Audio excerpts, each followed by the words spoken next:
हाल के वक्त में Saurabh, welcome to Money nine.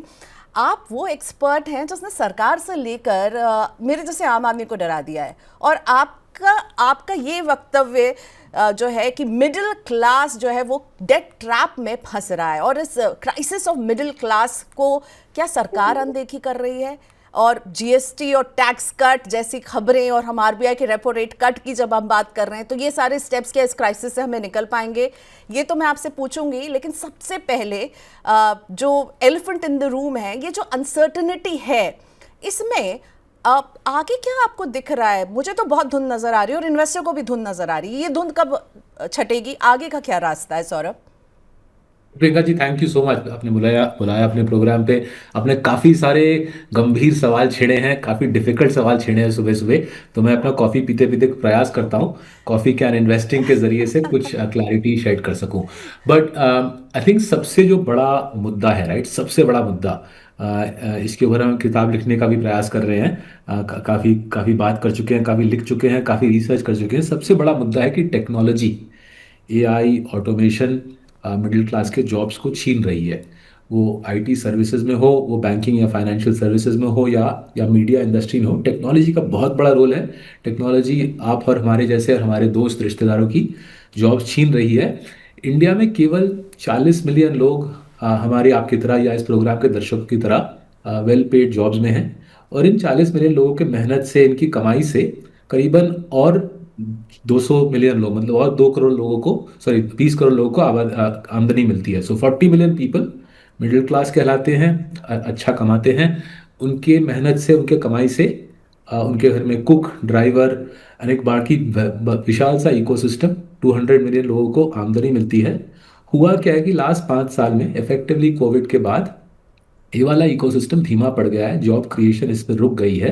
क्योंकि टेक्नोलॉजी का इस्तेमाल इतना ज़बरदस्त हो रहा है इंडिया में, और हमारे इन्वेस्टी कंपनीज एक्चुअली दबा के टेक्नोलॉजी का इस्तेमाल कर रहे हैं। इससे और हमारे जैसे लोगों की ज़रूरत कम हो रही है, और वेज ग्रोथ, उसके वजह से wage growth, white collar wage growth पे प्रेशर आ रहा है। कॉस्ट ऑफ लिविंग ऊपर जाती रह रही है, ज़िंदगी के खर्चे बढ़ रहे हैं। ये जो गैप है कि वेज ग्रोथ धीमी है, कॉस्ट ऑफ लिविंग तगड़ी है, ये जो गैप है, ये मिडिल क्लास इसको बोरोइंग से भर भर रही है, इस गैप को बोरोइंग से फिल कर रही है। और अब जब जॉब्स के ऊपर और प्रेशर आ रहा है, वो बोरोइंग्स नॉन परफॉर्मिंग एसेट्स में तब्दील हो रहे हैं। सो ये है मोटा मोटा सिचुएशन। इसमें ना तो ट्रम्प जी मेन एक्टर है, ना तो भारत सरकार मेन एक्टर है, और ना ही कॉरपोरेट इंडिया मेन एक्टर है। इसके पीछे एक मैसिव सा टेक्नोलॉजिकल चेंज है, जो इंडियन मिडिल क्लास की जिंदगी में एक नई बदलाव ला रही है, एंड फॉर नाउ एक एडवर्स बदलाव ला रही है। इसी वजह से धुंध फील हो रहा है। इसी वजह से अगले 2-3 साल, as India deals with this change, अगले 2-3 साल मेरे ख्याल से काफ़ी मुश्किल टाइम रहेगा। All credit to the government. जो फरवरी का मिडिल क्लास टैक्स कट था, और जो ये हाल ही का जीएसटी टैक्स कट है जो अभी हम महसूस करने वाले हैं, ये सही कदम है, राइट डायरेक्शन में स्टेप्स हैं।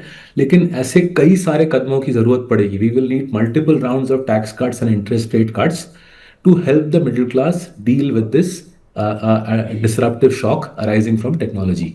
ओके, सो जॉब्स को लेकर के आपकी चिंता मुझे भी लगता है कि बिल्कुल वाजिब है। वेज ग्रोथ को लेकर आप लगातार कह रहे हैं, और अब हम वो होता हुआ देख भी रहे हैं।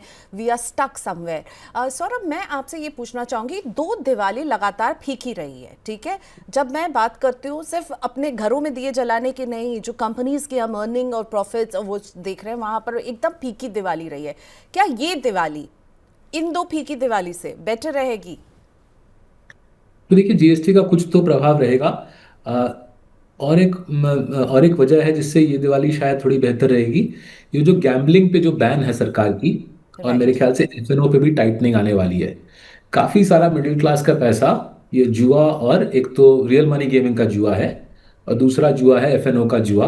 काफी सारा मिडिल क्लास का पैसा इसमें बर्बाद हो रहा था। तो ये दोनों एवेन्यूज मेरे ख्याल से बंद होने वाले हैं। रियल मनी गेमिंग तो बंद हो चुका है, एंड सभी जो इशारे कर रहा है, रेगुलेटर जो इशारे कर रहा है, एफएनओ पे भी एक्टिविटी काफ़ी हद तक मेरे ख्याल से घटने वाली है।